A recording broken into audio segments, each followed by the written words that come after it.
Imagine turning on your television, right? And it's 1972.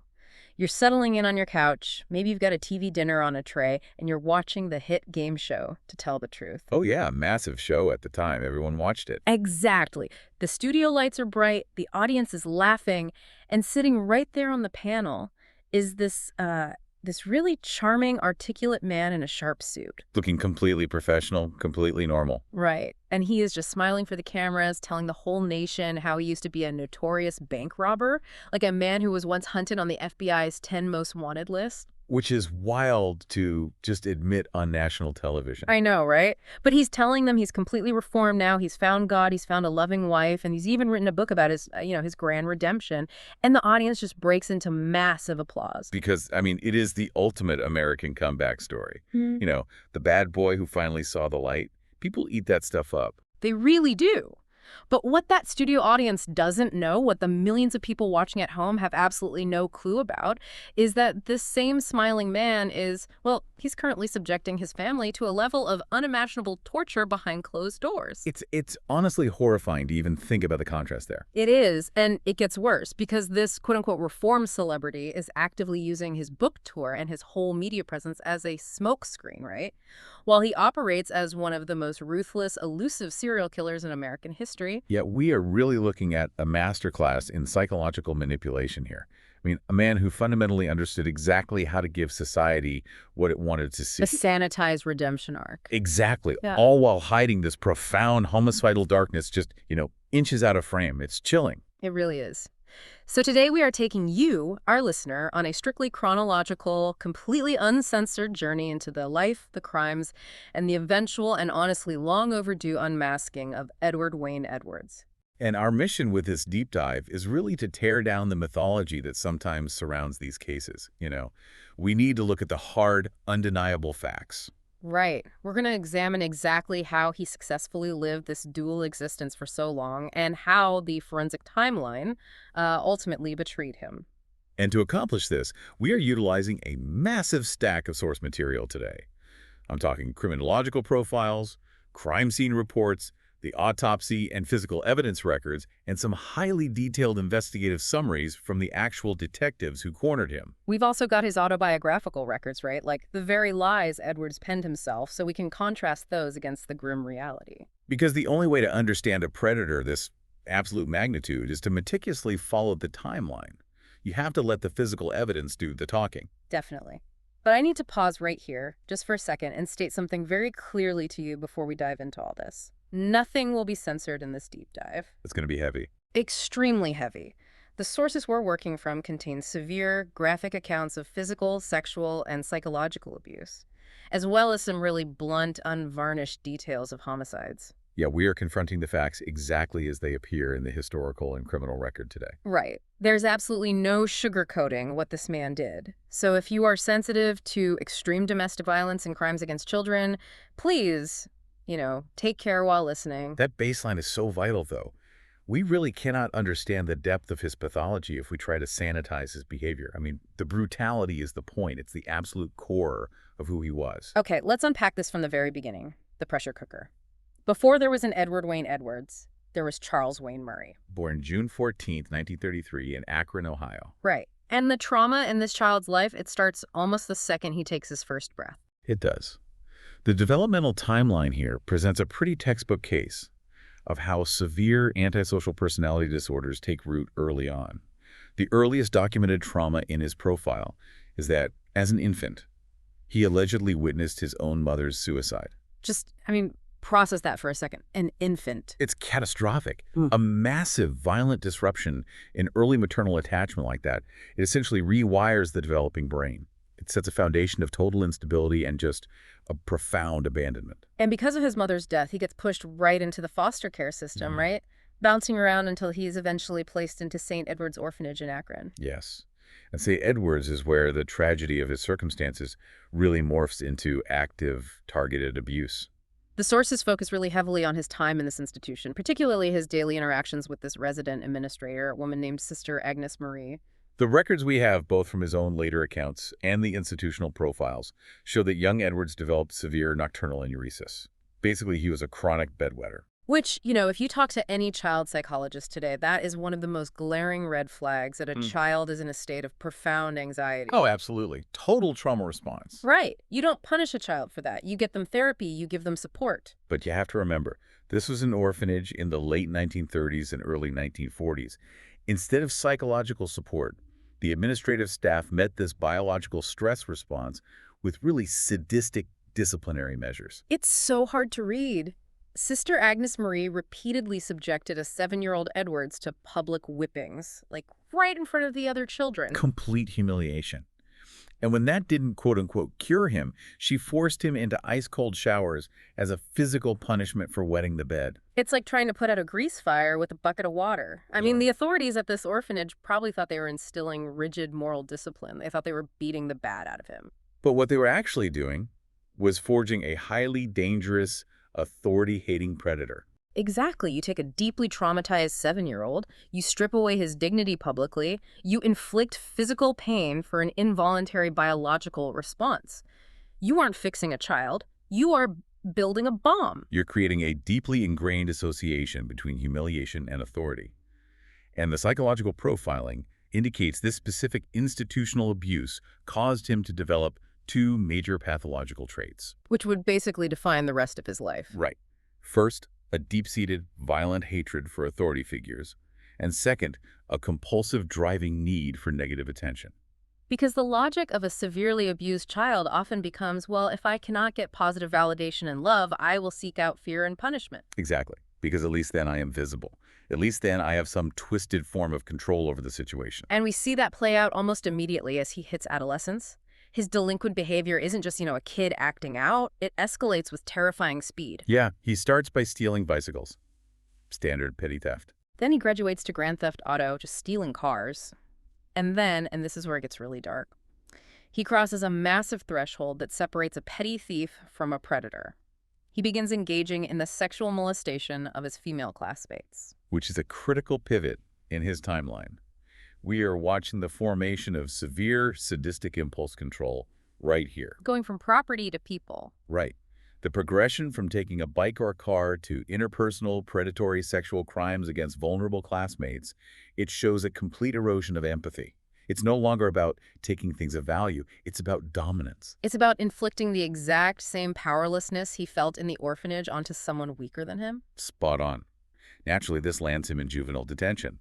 And then the system does what the system often did back in the 1950s. Oh boy. Let me guess, they thought the military would fix him. You guessed it. They look at a troubled, violent kid and they think the military will straighten him out. He is granted a conditional release from detention, specifically to enlist in the United States Marine Corps. Which is, objectively, perhaps the worst possible environment for someone with his specific psychological makeup. Without a doubt. You have a young man whose entire identity is built on an absolute hatred of authority, and you place him in the most rigid authoritarian hierarchy in the country. It's a recipe for disaster. Yeah. And his inability to submit to military discipline immediately manifests. He goes AWOL, absent without leave, and is subsequently dishonorably discharged. I want you to picture the reality of a dishonorable discharge in 1954. He has no support system, he has no viable career path, and he holds a profound hatred for society. So he just leans into a transient lifestyle. He becomes a handyman, a ship docker, a vacuum cleaner salesman, just moving from town to town, state to state. It's the ultimate camouflage. It really is. He becomes a ghost in the system, which sets the absolute perfect stage for a professional criminal career. The military failure essentially marks the official end of any attempt at societal conformity for him. From 1955 onward, he embraces transience not just as a circumstance, but as an operational strategy. And that launches us directly into the multi-state crime spree and the very deliberate creation of the public mask. Between 1955 and 1959, he just goes on a tear, armed robberies of gas stations across Ohio, Montana, and Oregon. But here is the detail from the investigative reports that completely stopped me in my tracks when I read it. The mask thing, right. Yes. When he robbed these places at gunpoint, he deliberately chose not to wear a mask. The psychology behind that choice is fascinating to me. I mean, the overwhelming majority of armed robbers prioritize evading detection. They want the cash register, and they want to disappear into the night. But Edwards robbing without a mask was not a mistake. It was a highly calculated branding exercise. He wanted the witnesses to see his face. He was actively courting notoriety. Exactly. He was feeding that childhood need for visibility we talked about. He wanted his face on the wanted posters at the post office. He practically begged to be famous, even if it meant being infamous. And honestly, he gets exactly what he wants. He's captured, he's jailed in Billings, Montana, he gets out or moves on, and by 1960, he's jailed in Portland, Oregon for impersonating a federal officer. Notice the irony there, too. The man who violently hates authority is impersonating a federal agent. That's a classic power trip. Totally. And he actually escapes that jail in Portland. Because of his escape and his whole string of armed robberies, on November 10, 1961, Edward Wayne Edwards lands on the FBI's 10 most wanted fugitives list. He is fugitive number 160. Which, in his twisted worldview, was the ultimate validation. He made the big leagues, right? He was recognized by the highest law enforcement agency in the land as a significant threat. But that kind of heat is completely unsustainable. His run ends when he is arrested by local police down in Atlanta, Georgia. He is sent to serve a 5-year sentence at the United States Penitentiary in Leavenworth, Kansas. This spans from 1962 to 1967. And this right here is where the story takes a massive, really deceptive turn. While he's sitting in a cell in Leavenworth, he realizes that the rebel bank robber gimmick has a shelf life. Right, he's getting older. The cops always catch up eventually. He needs a new grift. So he starts planting the seeds of a redemption narrative. He claims that a benevolent, tough but fair guard at Leavenworth talked sense into him and completely reformed him. He plays the part perfectly, gets released on parole in 1967, and reinvents himself from the ground up. This introduces the core theme of his entire adult life, the dual existence.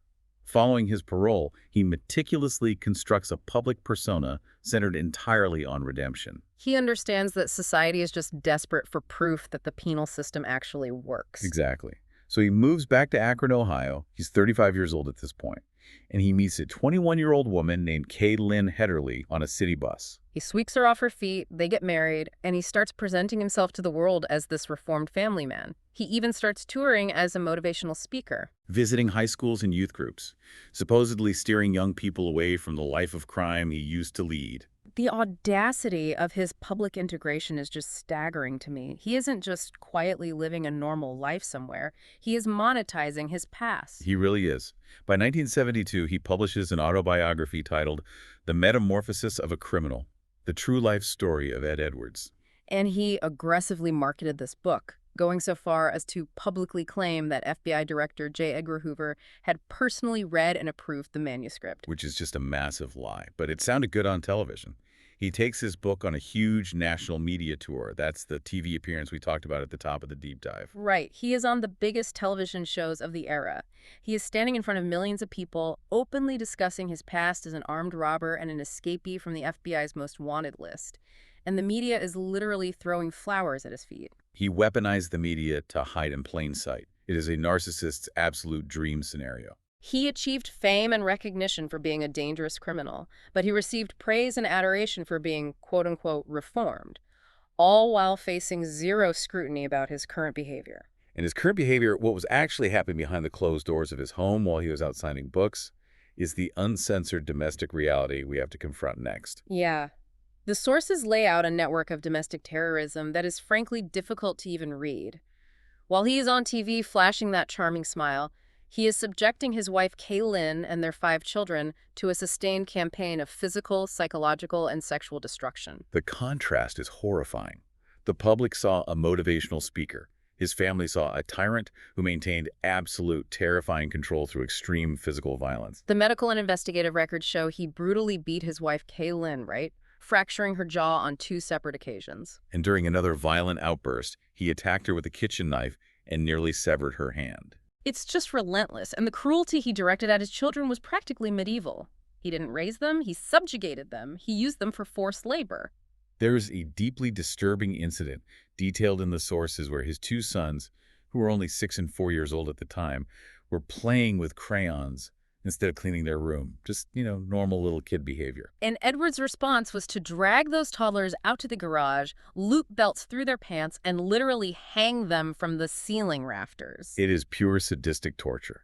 He wasn't punishing them for misbehaving. He was completely stripping away their autonomy to feed his need for absolute power. He wanted them to know that their physical safety, their very lives, dangled by a thread that he controlled. Exactly. And the abuse eventually morphs into profound sexual exploitation, specifically targeting his daughter, April Blasio. April later came forward to detail this abuse, and the psychological warfare involved is staggering.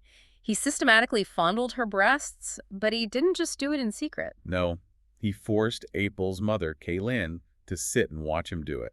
That detail is such a crucial window into his pathology. By forcing the mother to observe the sexual abuse of her own daughter, he is completely destroying the maternal bond. He is showing April that her mother cannot protect her, and he is humiliating the mother by highlighting her utter powerlessness. It is a calculated demolition of the family unit's internal trust. He went to extreme lengths to isolate April psychologically, too.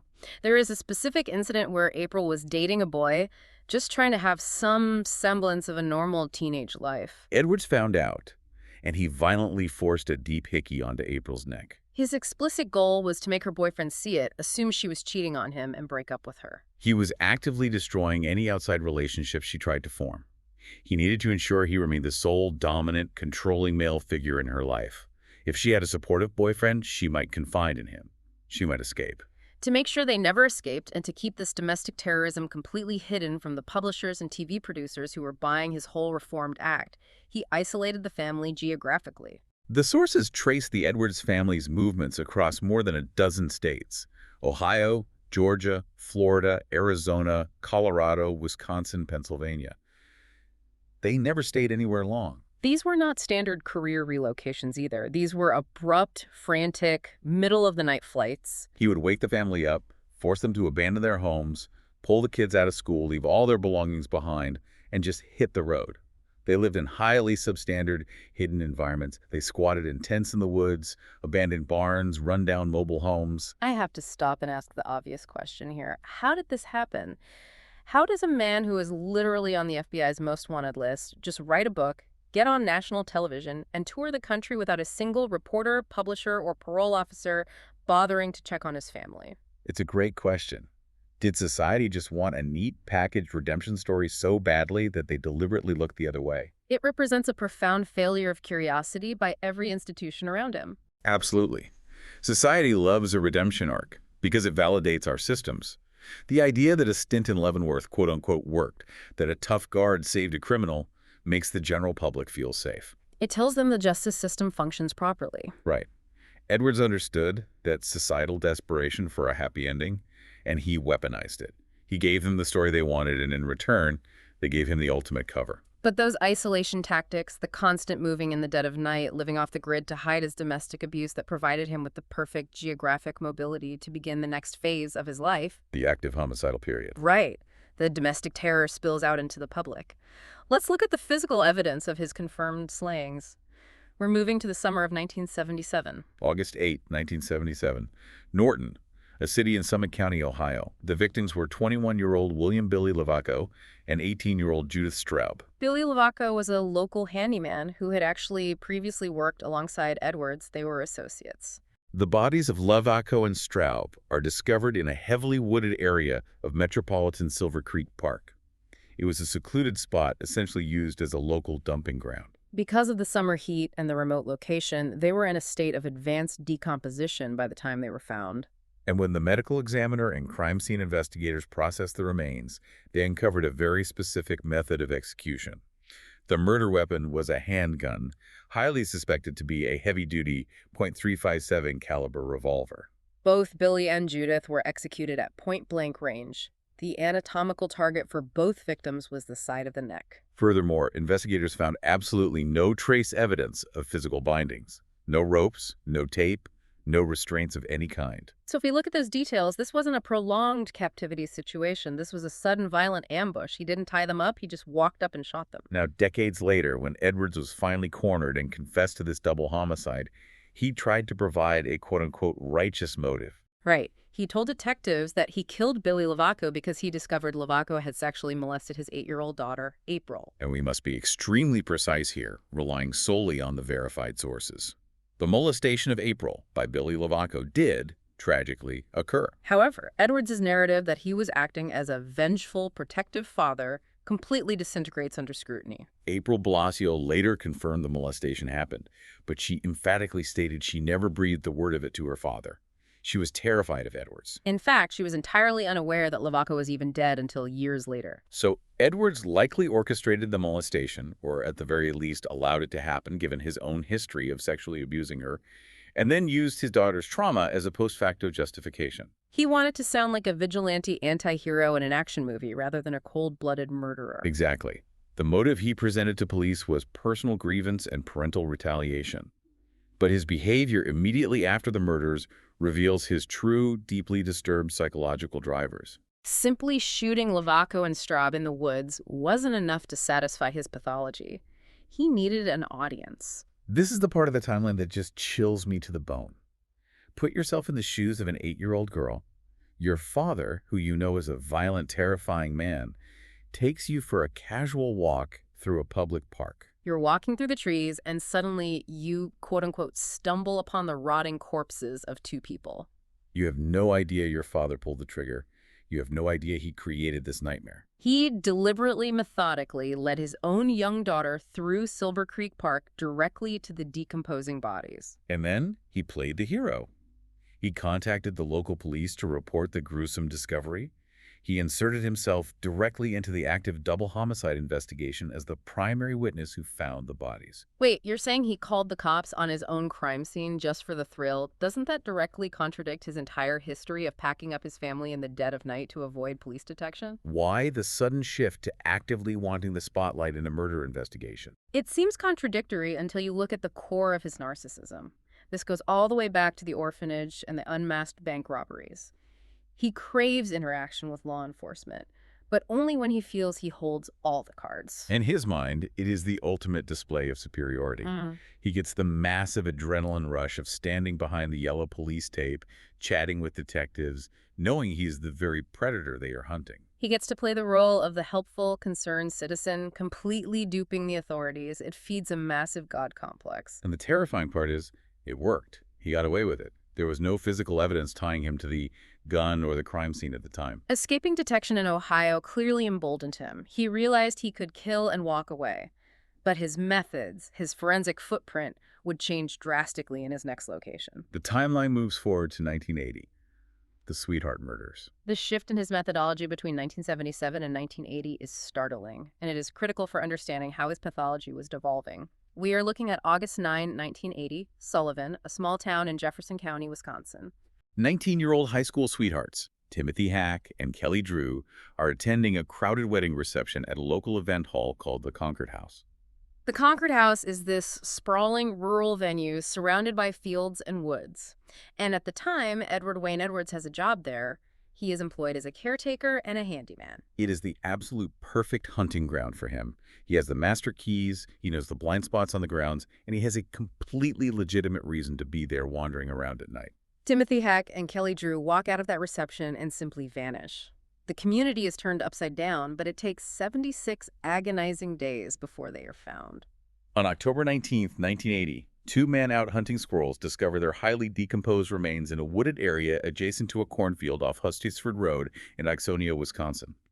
That location is roughly 8 miles from the Concord House. Let's break down the physical evidence of this scene. Because as you noted, what the medical examiner found here tells a completely different story from the sudden point-blank shootings in the Ohio park. When the forensic pathologist evaluated the remains, they uncovered distinct, highly divergent methods of violence applied to each victim. Let's look at Timothy Hack first. Okay, what did they find? The examination of his clothing and skeletal remains showed a sharp force penetrating wound. The knife entry was through the back of his shirt. Furthermore, his skeletal structure revealed deep fractures to his right rib cage.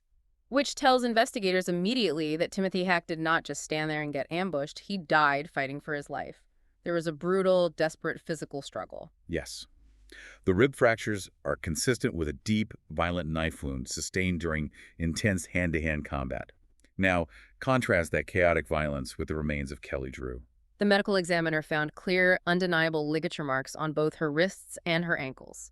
She had been physically bound with heavy nylon cordage. Her clothing had been aggressively sliced and cut away from her body, and the autopsy listed her probable cause of death as manual or ligature strangulation. When a behavioral profiler compares the 1977 and 1980 murders, the escalation is profound. In 1977, he used a heavy caliber firearm.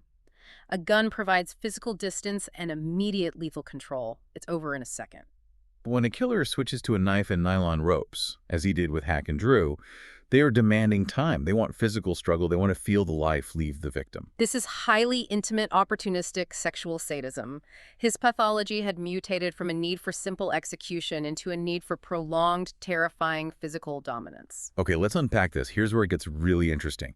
Because Timothy Hack fought back so fiercely, a crucial piece of physical evidence was created, even before the bodies were found. During the weekend the teenagers disappeared, local witnesses back at the Concord house noticed something very strange about the caretaker. Edwards suddenly had a severely fractured, bloody nose and extensive bruising all over his face. And, true to form, his alibi for this injury was an elaborate fabrication. He claimed to his coworkers and witnesses that he had been struck in the face by the recoil of a rifle scope while he was out deer poaching in the woods. However, decades later, he would admit to investigators that he had never hunted deer a day in his life. He didn't even own a hunting rifle. He thought he'd committed the perfect crime. He used his access as a caretaker to abduct them, he bound Kelly, he murdered them both in the dark, and he dumped them in a remote cornfield. But 19-year-old Timothy Hack fought back hard enough to leave a physical, undeniable mark right on Edwards' face. That broken nose forced Edwards to realize he was compromised. People were asking questions. That realization triggered a massive wave of paranoia, which dictated his post-offense behavior. Shortly after the squirrel hunters discovered the bodies in October, Edwards abruptly packed up his family, reverting to those extreme isolation tactics we discussed, and fled Wisconsin in the middle of the night without leaving a forwarding address. But before he fled the state in a panic, he left behind the single most critical piece of trace biological evidence in this entire investigation.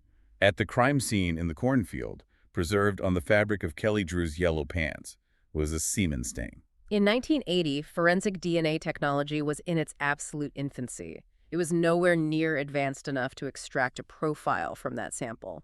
But the crime scene investigators in Jefferson County did something remarkable. They meticulously preserved the material.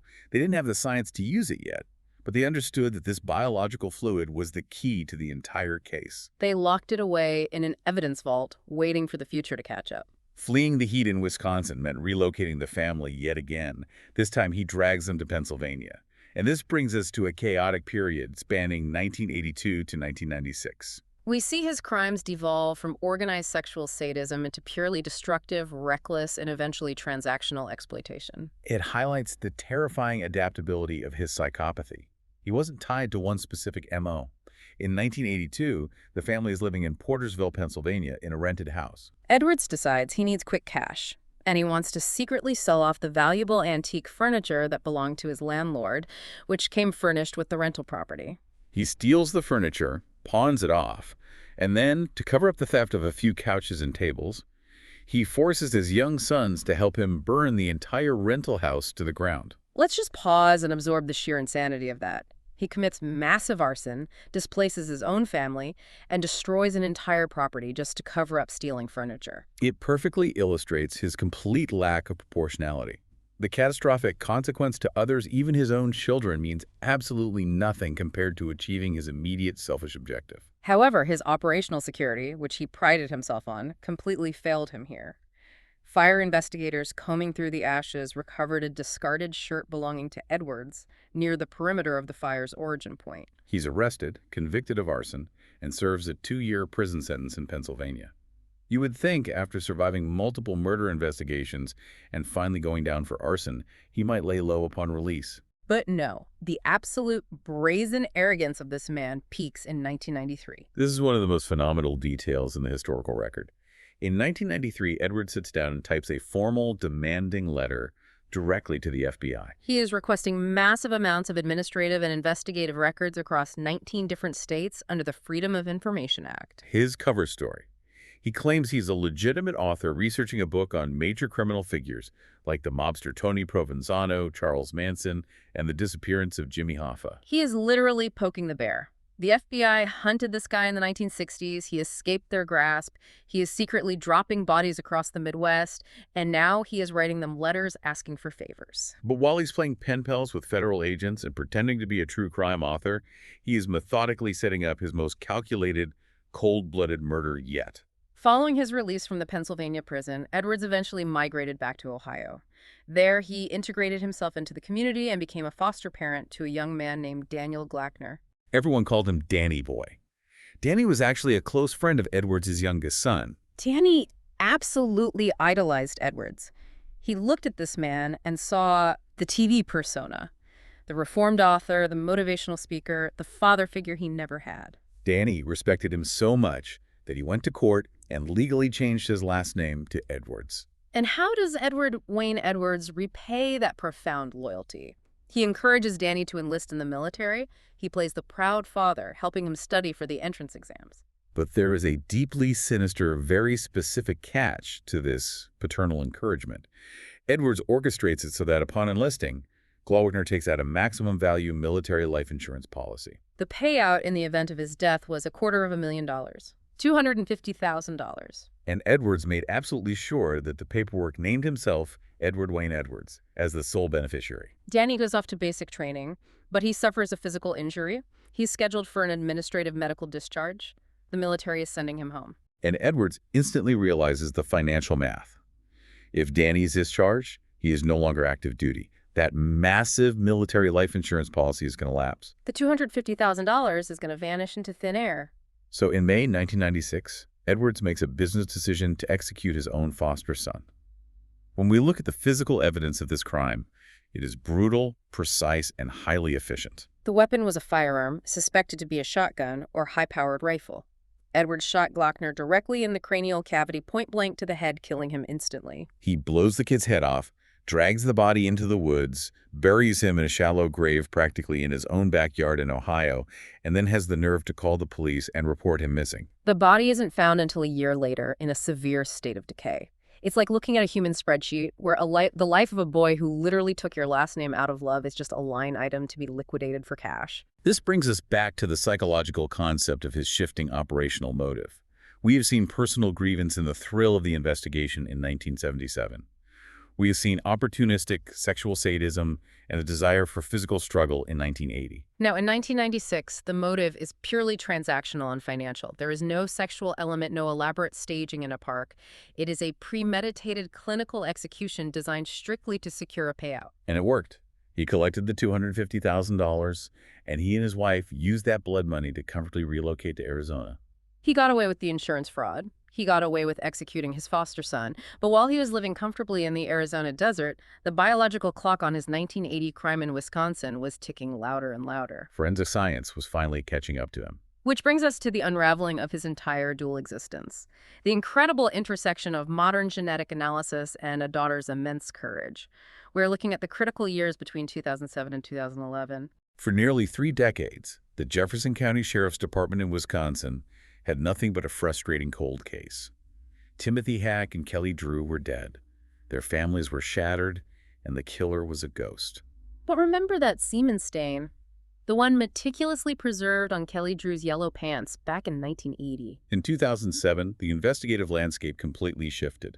A federal cold case grant was made available to local departments, specifically designed to fund the processing of older, degraded genetic material that previously couldn't be tested. The Wisconsin investigators took that biological sample out of the vault and submitted it to the Wisconsin State Crime Laboratory. And against all odds, the lab comes back with a massive breakthrough. Despite the age and degradation, they successfully generate a clean, full male DNA profile from the semen stain. They know definitively that the fluid did not belong to Timothy Hack. They are holding the killer's exact genetic blueprint. But having the genetic code is only half the battle. You need someone to match it to. When the crime lab ran that 2007 profile through CODIS, the FBI's combined DNA index system, it yielded 0 matches. Edwards had been arrested for arson in the 80s, but his DNA wasn't in the modern federal system. Investigators had the key, but they had absolutely no idea where the lock was. Until 2009. Edwards' daughter, April Balacio, the same daughter he systematically abused, the same daughter he dragged to the decomposing bodies in the Ohio park back in 1977, is an adult now. She is married, living her own life, but she is starting to connect the horrifying dots of her childhood online. She was haunted by fragments of memories. The constant terrified moves in the middle of the night, the extreme domestic violence, the reality knows her father had that one weekend. She begins obsessively researching the specific locations they lived in during her childhood, cross-referencing them with the exact timeline of their sudden departures. She gets on Google, and she finds the Hack and Drew cold case. She reads the details. She realizes her father worked at the Concord House in August of 1980. She vividly remembers the bloody, fractured face he claimed was from deer poaching, and she remembers them packing up and fleeing Wisconsin in a panic immediately after the bodies were found in the cornfield. She is faced with an agonizing reality, and she makes one of the most difficult phone calls imaginable. She contacts the Jefferson County Sheriff's Department in Wisconsin and gets patched through to Detective Chad Garcia, the investigator holding the cold case file. She lays out the entire timeline. She details his injuries, their living locations, and his erratic behavior surrounding the murders. I want you, the listener, to really pause and consider the incredible emotional and psychological burden on April at this moment. You are picking up the phone to turn in your own father. You know that by making this call, if you are right, the man who raised you is going to die in a concrete cell. It is the ultimate act of bravery. It is breaking a violent generational curse. She chose the pursuit of truth to those victims over protecting her abuser. Detective Garcia now has the narrative lead he desperately needs, but he hits a legal wall. He has to establish probable cause to convince a judge to issue a warrant for a DNA swab from Edwards, so they can compare it against the 2007 profile. And this is where the profound, almost Shakespearean irony of Edward's life comes full circle. I love this part. How does Detective Garcia get the warrant? He uses Edward's own narcissistic words against him. Detective Garcia found a copy of Edward's 1972 autobiography, The Metamorphosis of a Criminal. He utilized the meticulous chronological timeline that Edwards himself laid out in that book to legally establish his movements and draft a bulletproof DNA search warrant. The very book Edwards wrote to build his fake public persona of redemption became the legal instrument that destroyed him. That is the definition of poetic justice. So, armed with the warrant, in June 2009, Detective Garcia and his team travel to Louisville, Kentucky. Edwards is living there with his wife. He is 76 years old. And his physical state is vastly diminished from the monster he used to be. He is suffering from severe advanced diabetes, he's entirely dependent on a cardiac pacemaker, and he relies heavily on a wheelchair and supplemental oxygen tanks just to breathe. During the initial interview in his living room, Edwards tries to play the frail, innocent old man routine. He vehemently denies any knowledge of Timothy Hack, Kelly Drew, or their disappearances. But Detective Garcia isn't there to chat about the past. He presents the search warrant, forces compliance, and collects a buccal swab from the inside of Edward's cheek. On July 8, 2009, the scientific loop that began 29 years earlier is finally closed. The Wisconsin State Crime Laboratory confirms that Edward Wayne Edwards' DNA profile is a definitive, astronomical match to the semen found on Kelly Drew's yellow pants. July 30th, 2009, the hammer drops. A heavily armed team of 12 to 14 police officers raid Edwards' home in Louisville.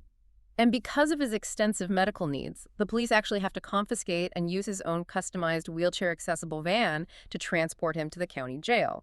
He is extradited back to Wisconsin and held under a massive $2 million cash bail. Back in Wisconsin, Detective Garcia subjects him to a grueling 8-hour interrogation.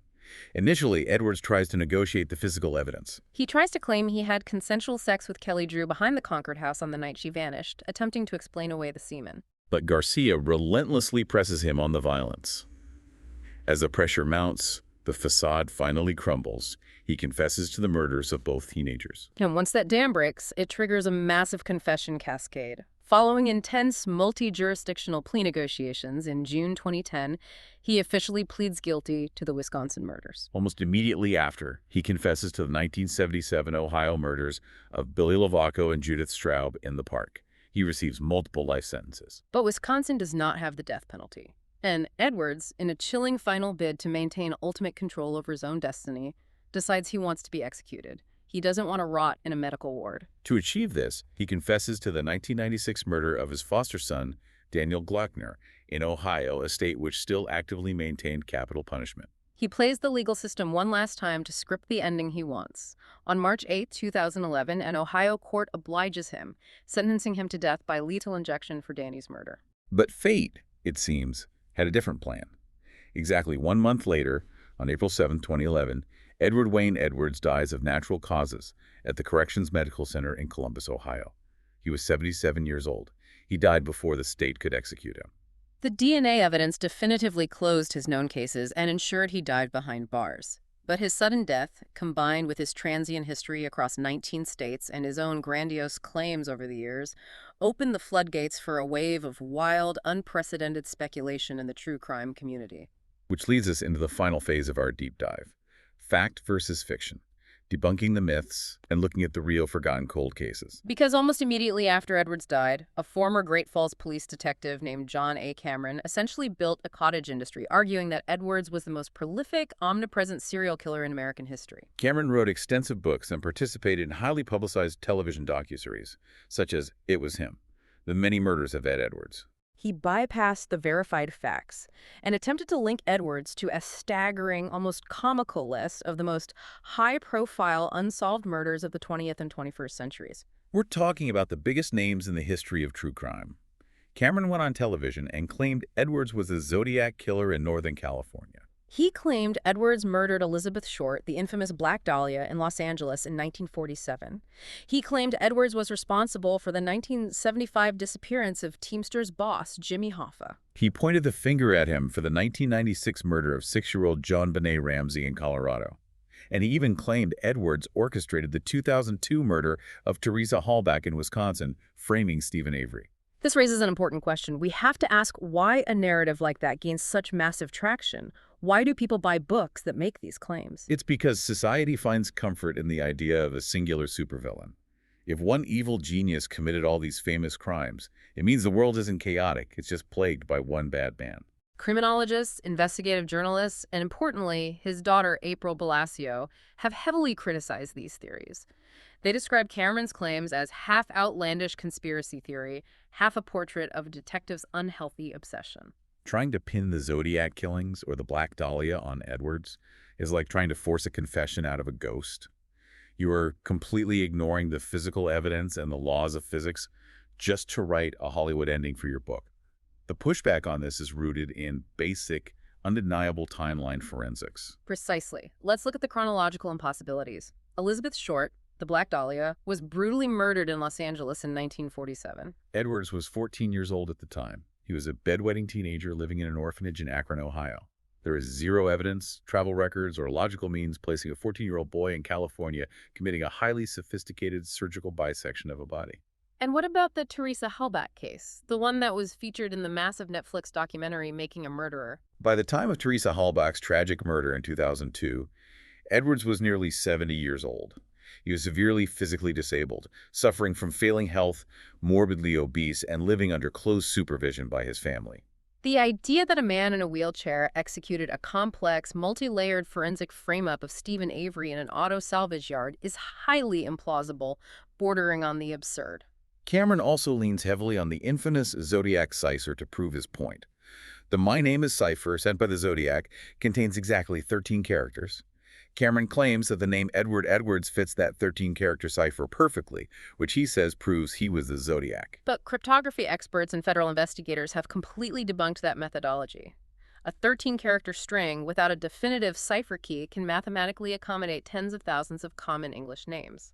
The statistical significance of Edward Edwards fitting into 13 blank spaces is zero. It is forensically useless as evidence. April Blasio has been incredibly vocal about how much she despises these conspiracy theories, and her reasoning is heartbreakingly sound. Because while the media prioritizes sensationalism, trying to link her father to the Zodiac or JonBenet Ramsey to sell documentaries, it deeply disrespects the grim reality of his actual verified victims. And worse, it distracts law enforcement resources from the legitimate regional cold cases he likely did commit during his travels. And there are highly legitimate suspicions based on his verified timeline, his employment records, and his behavioral patterns.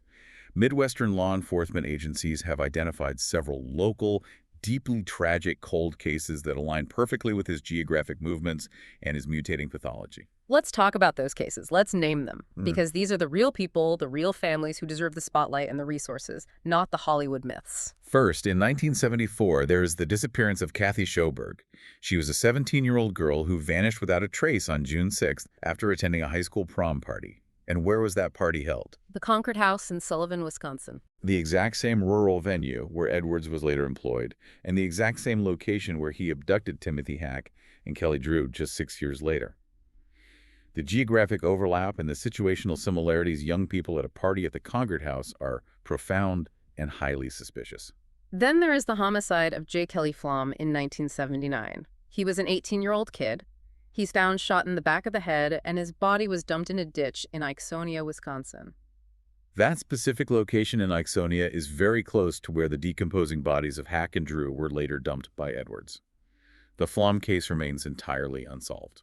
Perhaps the most disturbing suspected case is the tragic death of Michelle Manders in 1981. She was a 2-year-old girl who vanished from her home in Watertown, Wisconsin in the middle of the night. 4 days later, her body was found in the Rock River, still wearing the pink footy pajamas she had been asleep in. The local pathologist at the time ruled it an accidental drowning, that a 2-year-old somehow got out of the house, walked to the river in the dark, and fell in. But local prosecutors and private investigators have always intensely questioned that ruling due to unresolved details at the home. And crucially, this happened while Edwards lived in the immediate area, shortly before he fled the state entirely in a paranoid panic. When you look at his mobility, criminologists and cold case detectives estimate that Edwards may have been responsible for an additional 5 to 15 murders during his decades of travel across those 19 states. Investigators today are actively using advanced genetic genealogy and massive DNA database comparisons to cross-reference his historical timeline with unidentified remains found along his travel routes. For example, detectives are currently looking at unidentified female remains found at Weeki Wachee Acres in Florida. In that case, bodies were found buried beneath mobile homes. They are checking to see if they could definitively link these remains to transient, highly mobile offenders like Edwards who were known to be operating in that exact area at the time. The real grinding detective work is in these forgotten, localized cases, not in chasing the ghosts of the Black Dahlia. Absolutely. The focus of the criminal justice system must remain anchored to the verified timeline, the physical evidence, and the families who are still waiting for a knock on the door. So what does this all mean?